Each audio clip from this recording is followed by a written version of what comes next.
दूसरे सबसे पढ़े लिखे प्रधानमंत्री कौन हुए हैं? जवाहरलाल नेहरू जी। उनके जमाने में देश में क्या क्या हुआ? पंजाब गया, कश्मीर गया और चला बंगाल गया और चीन के हाथों मानसरोवर का ऊंचा भाल गया। बात तो सही है। बेटियां के बारे में इतनी घटिया बात कर रहा हूं, पर सुई टपक सन्नाटा है। साफ सूंघ गया बीजेपी को। क्या बचकाना बयान देते हैं? मैं बचकाना कहूंगा, बेवकूफी वाला नहीं कहूंगा, वरना भड़क जाएंगे। एक हमारी झारखंड से बहन को सीता सोरेन जी को कहता है रिजेक्टेड माल है, इसलिए मुंह ना फुलाया करें। अमित शाह जी क्या कर रहे हैं? अमित शाह जी से पकौड़े तलवा रहे लोगों से, झुंझुना पकड़ाया हुआ सब। He seems like a dimwit who doesn't know। इस गधी को हटाइए। डिम्बिट क्यों बोला? डिम्बिट क्यों बोला गधी ने? बोलने के लिए ऑडियो दलाली करती हो तुम। मैडम दिमाग मत खराब करो। डिम्बिट बोलिएगा तो उधर से रिएक्शन नहीं आएगा। या अंग्रेजी की गाली लोग समझते नहीं है। दोस्तों, आज हम एक ऐसी कांग्रेसी नेता के बारे में बात करने जा रहे हैं जो कहती है कि वो कांग्रेस की डूबती हुई नैया को पार लगाने आ रही है। वो खुद नहीं जानती कि उन जैसे नेताओं की वजह से ही आज कांग्रेस की नैया डूबने वाली है। डिबेट शो में आगे देखिए कि कैसे ही सुधांशु त्रिवेदी ने उन्हें ऐसे लताड़ा, फिर वो जस की तस डिबेट शो में बनी रही।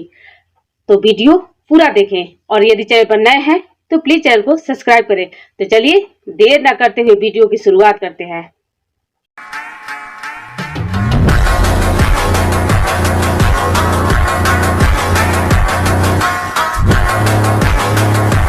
कर्नाटक में आप ही की पार्टी के अध्यक्ष ने कहा कि वही वादा करो जो आप पूरा कर सको।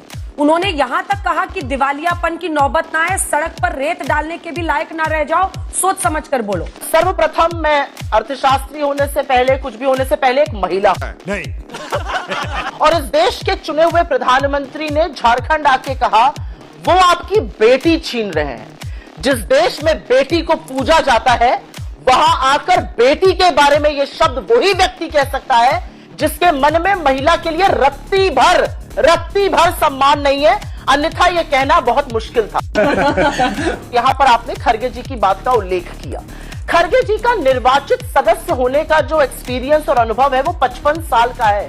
इतनी उम्र नहीं होगी भाजपा के प्रवक्ता की जितने साल वो निर्वाचित सदस्य रह चुके हैं, तो उन्होंने कुछ भी गलत नहीं कहा। उन्होंने कहा जो भी वादे करने चाहिए वो देख समझ के करने चाहिए, पूरी जिम्मेदारी से करने चाहिए, और हमने ऐसा किया है। अच्छा। गरीब के लिए करना, मजदूर के लिए करना, उनके लिए करना रेवड़ी है। बड़े बड़े पूंजीपतियों को चांदी के चम्मच से रबड़ी चटाना जो नरेंद्र मोदी जी करते हैं वो इकोनॉमी है जी नहीं। आपको पता है इस वक्त कर्नाटक पर कितना लोन है, कितना कर्ज है? 5 लाख करोड़ रुपए। और अगर ये जितने वायदे 5 हैं ये ऐड किए जाएं, अभी तक 60,000 करोड़ खर्च हुआ है, 1,14,000, यानी कुल जो कर्ज हो जाएगा वो 6.25 लाख करोड़ के ऊपर हो जाएगा सिर्फ कर्नाटक में। अब हिमाचल पर आइए। देखिए, काउंटर करने के लिए कई बातें कही जा सकती है, लेकिन एक स्टेट पर कर्ज कितना है इसको तो देखा जाएगा ना। हिमाचल नहीं, आप सुनिए ना, हिमाचल में भी हम आपको बता देना, हिमाचल में भी 10,000 करोड़ रुपए की देनदारियां बकाया है और 94,000 करोड़ का जो भारी भरकम कर्ज अभी है। हिमाचल की आप बात कर रही है, सही आपने आंकड़ा दिया। हमें 75,000 करोड़ तो कर्जा विरासत में मिला था ना, विरासत में हमें कर्जा दिया। उसके बारे में क्या कह रही है? विरासत का कर्जा है, जो भी ला रही है तो लाना।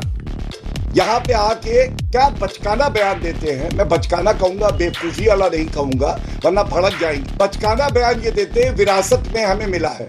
एक बात बताइए, जब आप चुनाव लड़ रहे होते हैं क्या राहुल गांधी इतने अपरिपक्व है, अध्ययन नहीं कर सकते हैं कि अगर विरासत में आपको लगता है कर्जा ज्यादा है तब तो आपको वादा करना ही नहीं चाहिए?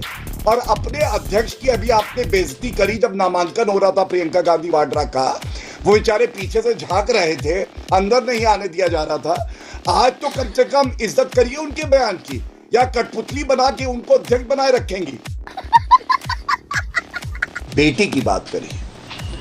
बागपत के कांग्रेस पार्टी के जिला अध्यक्ष यूनुस चौधरी हमारी बेटी के साथ क्या कर रहे थे अभी सबने देखा है, और वो कर रहे थे जो मैं चैनल पर बोलूंगा नहीं। हो सकता है कांग्रेस का चरित्र यही हो और इसीलिए यूनुस चौधरी को जिला अध्यक्ष बनाया है।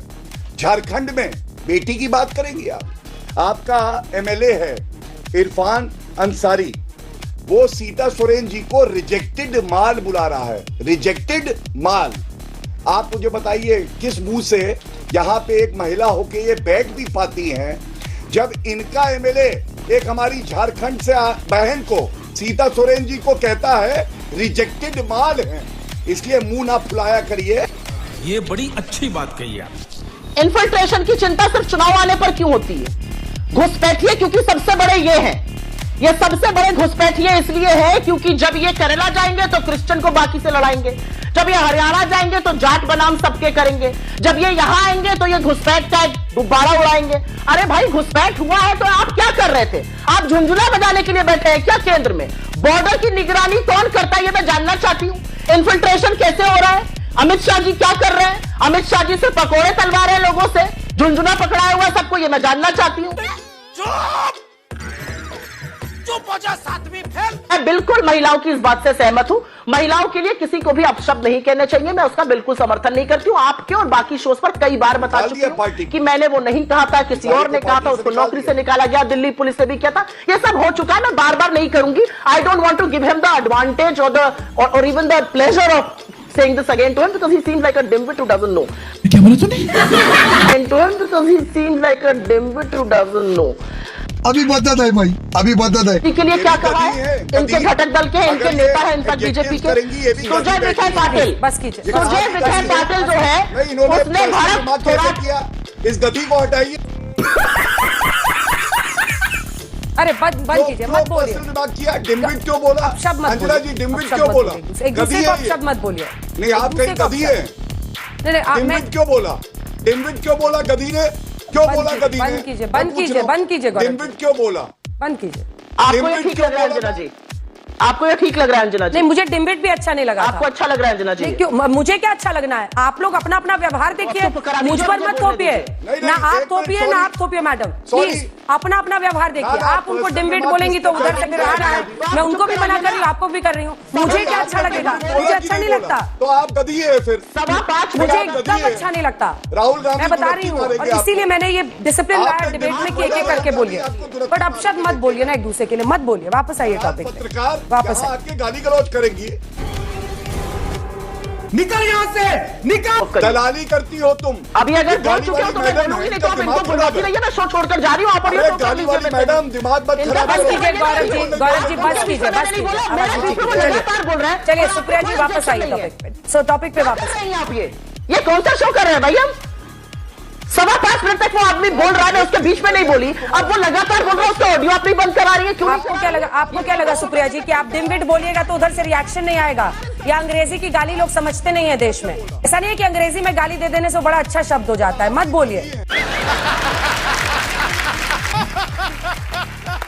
दूसरे सबसे पढ़े लिखे प्रधानमंत्री कौन हुए हैं? जवाहरलाल नेहरू जी। उनके जमाने में देश में क्या क्या हुआ?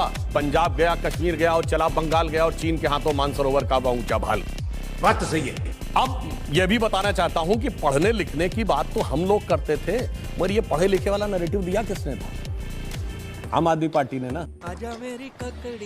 देखिए कैसे बेचारे पुरानी धुरानी पार्टी नई नवेली पार्टी के चंगुल में आ जाती है, और वो पढ़े लिखे इतने महान हैं। मैं पढ़े लिखों के जवाब देता हूं। इनके दोनों भैया बहन, मैं कोई डिस्टर्ब नहीं कर, मैं शिक्षा का उदाहरण दे रहा हूं, मैं शिक्षा का उदाहरण दे रहा हूं। भाई राहुल गांधी जी ने कोविड को मोविड लिखा, कितने पढ़े लिखे? क्योंकि मैं चूतिया हूँ, मेरा दिमाग चूतिया है। अरे कोविड को मोविड लिखने वाले पढ़े लिखे। और दूसरा उदाहरण देता हूं, अप्रैल 2021 में जब कोविड की सेकेंड वेव चरम पे थी, तो पहले आके वो दिल्ली वाले जिनका नाम ये बोल रहे हैं, उन्होंने आके क्या कहा? वैक्सीन की कमी है तो वैक्सीन सारी कंपनियों को फार्मूला क्यों नहीं दिया जाता ताकि जल्दी जल्दी वैक्सीन सबको मिल जाए? अरे वैक्सीन कोई चूरन का फार्मूला है जो सबको दे दिया जाएगा? ये पढ़ा लिखा आदमी बोल रहा है। और सुनिए, इनके दोनों भैया बहन ने भी बोला, और उनका भी बयान है कि भारत सरकार ने बच्चों का वैक्सीन विदेश भेज दिया। इतना झूठ बोलने वाले लोग अप्रैल 2021 तक जाके चेक कर लीजिए, भारत क्या दुनिया में कोई बच्चों का वैक्सीन नहीं बना था। जोर जोर से बोल के लोगों को स्कीमें बता दे। इसलिए हम आपसे कहते हैं कि आप लोग, और ये तो वो लोग थे, देखिए गजब के पढ़े लिखे हैं।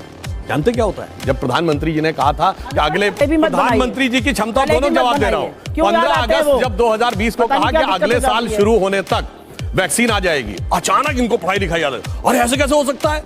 अरे वो तो सेलुलर माइक्रोबायोलॉजी के एक्सपर्ट बन गए। नहीं इतनी जल्दी बनी नहीं सकती, बनी 8 देशों ने बना के दिखा दी। अब सुनिए, जब जनवरी में वैक्सीन आई नहीं, उसका सैंपल सर्वे दिखाइए, स्टैटिस्टिक्स एक्सपर्ट हो गए, फलाने हो गए, इतने कम समय में इतनी जल्दी कैसे इन्होंने इन्फ्लुएंस ड्रॉ कर लिया? दुनिया के सारे देशों में लगी।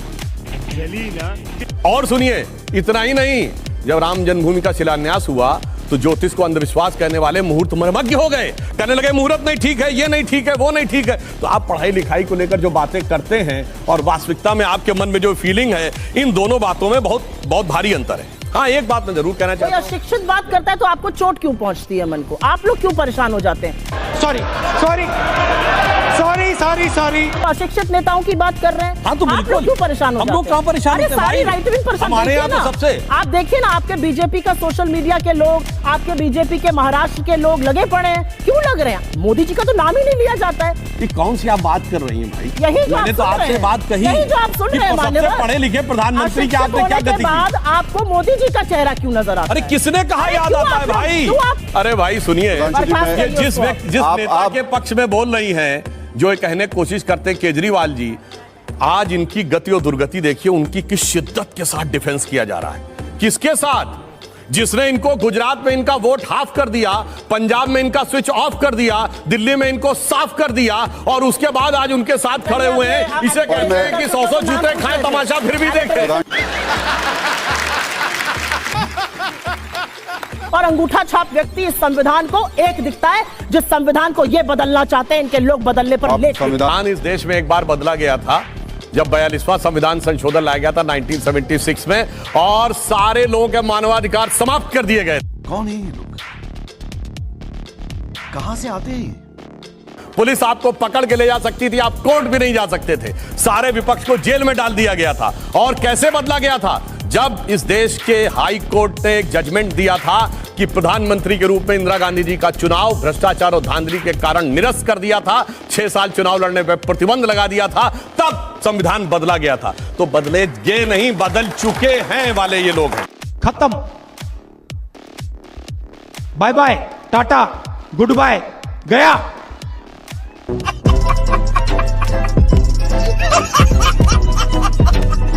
आपको हमारी वीडियो कैसी लगती है कमेंट के माध्यम से आप जरूर बताएं। साथ ही साथ हमारे चैनल को सब्सक्राइब भी करें।